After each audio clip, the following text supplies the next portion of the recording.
Okay, so on the training, how atoms combine to form compounds, I'm reading through this with them in class. So it talks about how in the previous, when you guys were here on Monday, and was that Tuesday you guys were here? We did the packet where we talked about just individual elements. So what this one's going to talk about is when we take those individual elements like sodium and chlorine right here, and we start to combine the elements into NaCl, which is called a compound or a molecule, or table salt, which has the elements carbon, hydrogen, and oxygen. Um, or sulfuric acid, for example, is hydrogen, sulfur, and oxygen. So we're trying to look at how do we know how many combine? How do we know it's just one sodium and one chlorine? How do we know that we need two hydrogens to go with this SO4? And how do we know SO4 comes as like a single unit and not a sulfur and oxygens? So that's what we're going to look at here. Because everything around us, very rarely is it just a single element. Everything around us is a combination of these elements, and we're trying to figure out how those combinations work. So you'll be trained to understand why and how chemical reactions occur, how to write a chemical formula for compounds, and then how to write the equation for that. So if you were to take Chemistry 1, these three things are covered in probably throughout like 3 different chapters. So they're kind of combining them all at once. So it's a lot. The first part we're going to talk about is combining a metal atom with a non-metal atom. And as you read through here, it's just saying that we're doing this to make them more stable, right? So most elements are not stable, and that is based on the electrons in their outer shell, right? They have electrons that fly around them, and those electrons are going to make them unstable for the most part. For instance, with salt, with sodium and chlorine, if I have just pure sodium, it's very reactive. When it gets near water, it will explode. Chlorine is a poisonous gas. So they're both very reactive elements on their own, but when you put them together as NaCl in this ionic bond, they're now table salt and you can eat it. So it changes the whole, even though it's like they're very reactive and kind of crazy on their own, when you put them together, they're good for each other and they make each other stable. So number 2 talks about those electrons. Number 3, if they have too many electrons, they will try to give them away. If they don't have enough electrons, they will try to take them, and they do this to become more stable. So if you're like, ooh, I have too many electrons, what am I going to do? Well, somebody on the periodic table doesn't have enough, and they're willing to take those electrons. So I'm going to pull up a periodic table here real quick so I can talk through this. So how we know how many if it's got too many or too less electrons, these on the end here are my noble gases.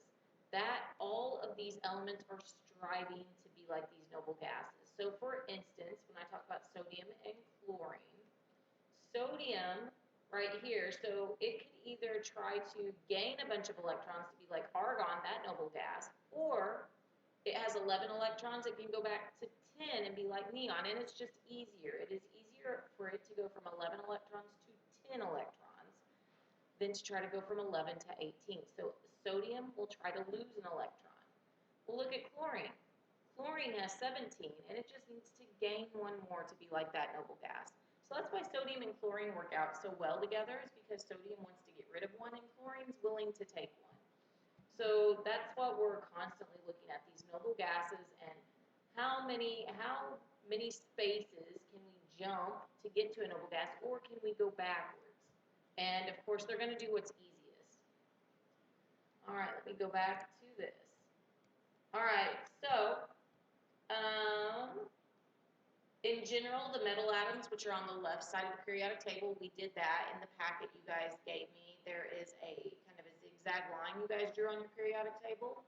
So all of these are my metals, and I've got this zigzag line that kind of goes down through here, and everything on this side are my nonmetals. Once again, if you're not sure, look at oxygen. Oxygen is a gas. It's what we breathe in. It's not a metal. And look, iron's right here. That is a metal. Now, the only exception is hydrogen here. Hydrogen is over here because of how many electrons it has, but it is my only nonmetal that is on this side. All right, so find figure cut out the magnesium atom. Magnesium is a metal atom that always needs to give away 2. So if you look at these cutouts, magnesium is right here, and it has electrons on the end of its hand. It's like, hey, look, here, take these electrons. They're on the end of my hand. I'm giving them away. All right, and how I know that without using these cutouts, so how I teach it in Chemistry 1, look at magnesium right here. Remember, we're trying to be like these noble gases. So does it want to go 1, 2, 3, 4, 5, 6 and gain 6 electrons? Or is it easier to go backwards and go 1, 2 and lose 2? It's much easier to lose 2 than try to gain 6. So that's how we know it's going to lose 2 electrons. All right, let me go back up here to the top. All right, so once you cut that out, in general, the nonmetals on number 5 have too few electrons and will try to gain electrons. So what we're going to do right now in number 6 is cut out 1 oxygen atom. So once again, if I go back to this, I look at oxygen. Look, it's easier to go 1, 2 and gain 2 electrons than to try to lose and go back to helium. Right? So when we do this cut out of oxygen, here we go. Oh, there they are. Look, it has no electrons, but its hands are out. Its hands are out saying, hey, I want those electrons. So you can see where magnesium and oxygen, they bond together very nicely because magnesium wants to get rid of 2 and oxygen wants to. So that's what you would do. You would have them hold hands and they are done. And everything's good. All right. It says to ignore the electrons at the base of the arms. We'll explain what those are later. So this is a chemical reaction. If magnesium and oxygen are in the same area, they will react. Now, some reactions need some energy, right? So some reactions, they both could be in the room, but they need a little spark. They maybe need a little bit of energy through fire or something else, a little electrical energy. But some of them just happen when they're around each other. So a chemical reaction happens, and what you get is magnesium oxide. This is called an ionic bond, and that is because we are dealing with a metal on this half versus a non-metal on this half of the periodic table. All right, so, sorry, Emerson, that's you. Here you go. You will always write the metal atom first. It's like reading a book. I'm always going to write magnesium oxide. And you notice how it always ends in IDE. I'm never going to write oxygen magnesium. So I'm always going to go from left to right. All right, so to do the chemical equation, when you look at those cutouts, you took 1 magnesium and you took 1 oxygen, right? When I look at these cutouts, here we go. 1 magnesium, 1 oxygen, and when they combine to give you MgO, magnesium oxide. So that's writing the chemical equation. All right, so now what they go through then 11 through 15 is they have you do chlorine. Now, chlorine, if you look, is a nonmetal that just wants 1, right? So they first ask you to cut out 1 chlorine atom. So if I go down here and I cut out just a single chlorine, where is it? Oh, here it is. If I cut out a single chlorine, I go and I stick it on this first hand of magnesium.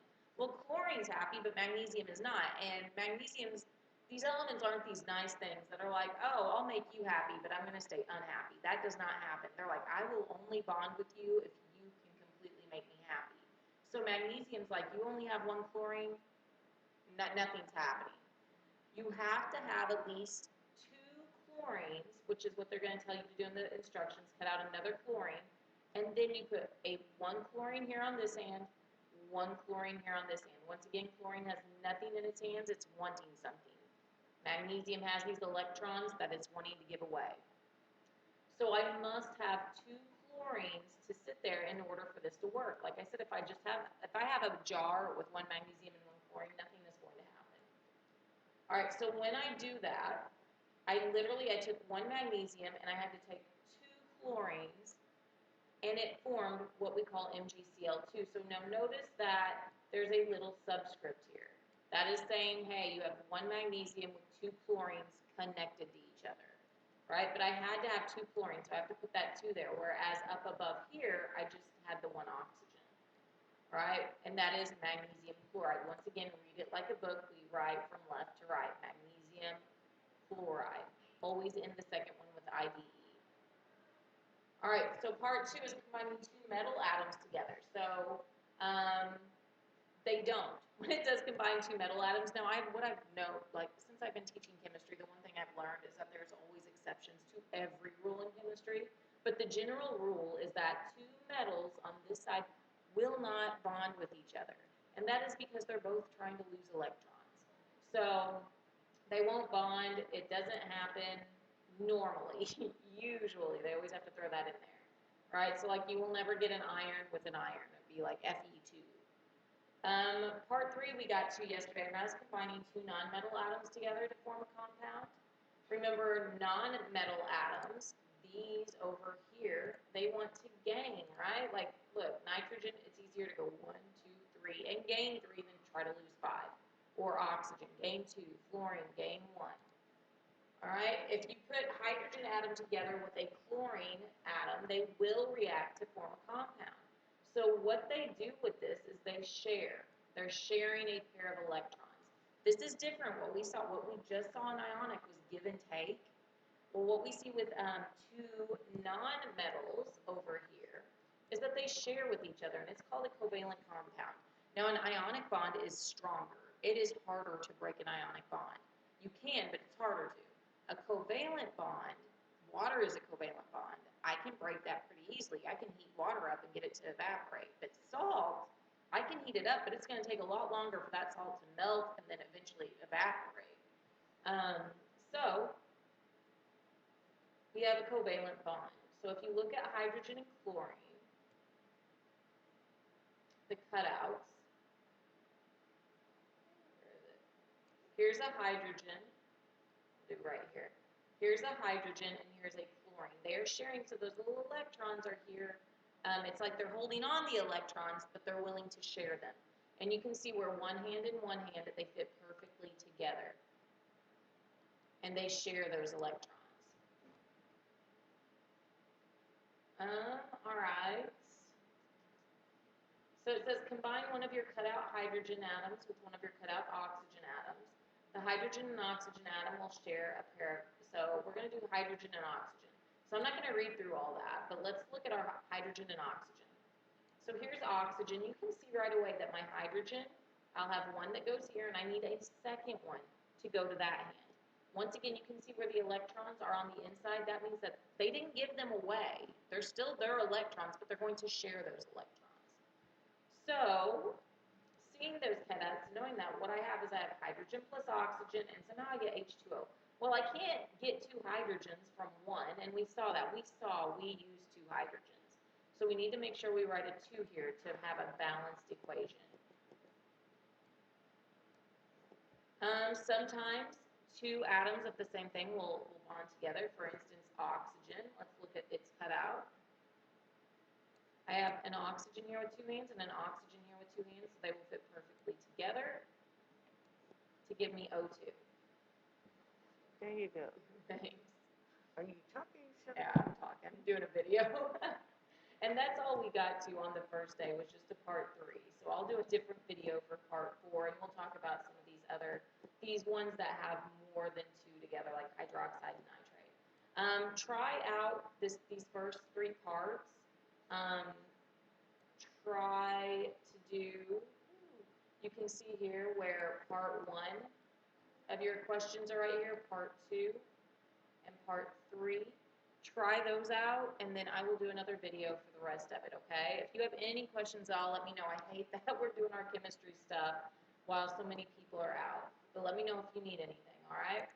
Have a great rest of your day, and I will post another video later. Bye.